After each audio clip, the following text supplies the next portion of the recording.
impatience in his voice. "Well, Mr. Winthrop says everything is okay, just not to talk about it to anyone." "That's a relief. You gonna lip this or just look at it?" Dell nodded his blonde head sharply. "Okay, I'm ready.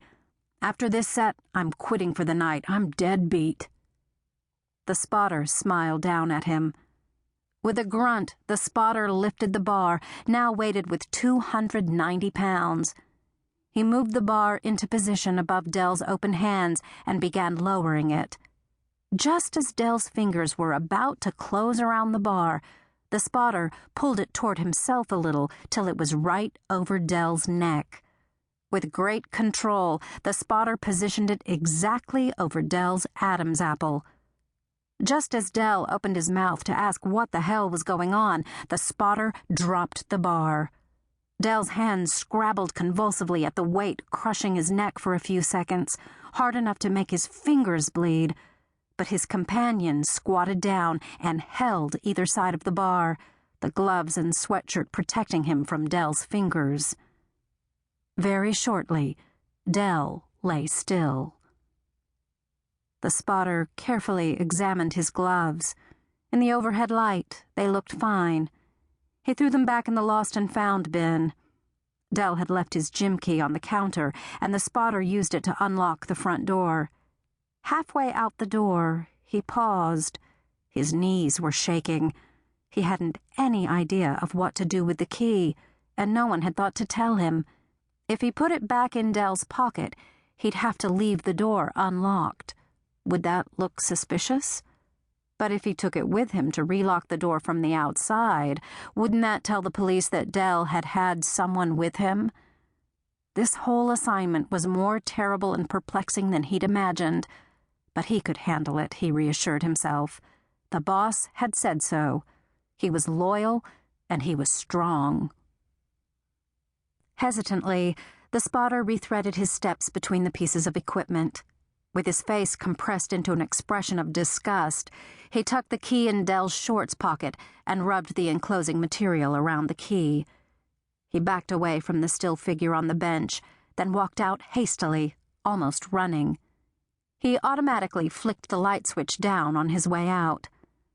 Glancing from side to side, the spotter finally broke and ran to the dark corner of the parking lot where his pickup was waiting, fairly well concealed by a few wax myrtles.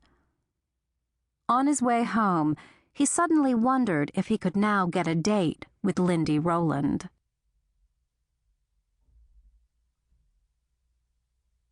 Chapter 1.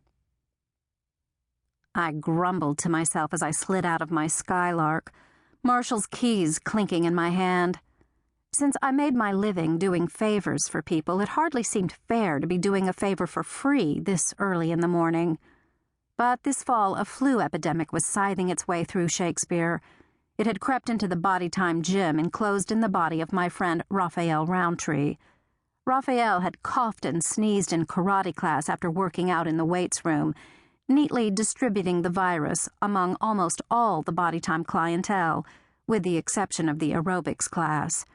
And me. Viruses don't seem to be able to abide in my body. When I dropped by Marshall Sadaka's rented house even earlier that morning, Marshall had been at that stage of the flu where his greatest desire was to be left alone to his misery. So fit and healthy that he took sickness as an insult, Marshall was a terrible patient, and he was vain enough to hate my seeing him throw up. So he'd thrust the keys to Bodytime into my hand, slammed the door, and yelled from behind it, "Go open! Tanya's coming after her first class if I can't get anyone else." I'd been left with my mouth hanging open and a handful of keys. It was my day to work at the Drinkwaters house. I had to be there between 8 and 8:15 when the Drinkwaters left for work. It was now 7 o'clock. Tanya, a student at the nearby Montrose branch of the University of Arkansas, might get out of her first class at 9 o'clock. That would put her arrival time at somewhere around 9:40. But Marshall was sometimes my lover and also sometimes my workout partner, and he was always my sensei, my karate instructor. I'd blown air out of my mouth to make the curls at my forehead fluff and driven out to Bodytime. I'd decided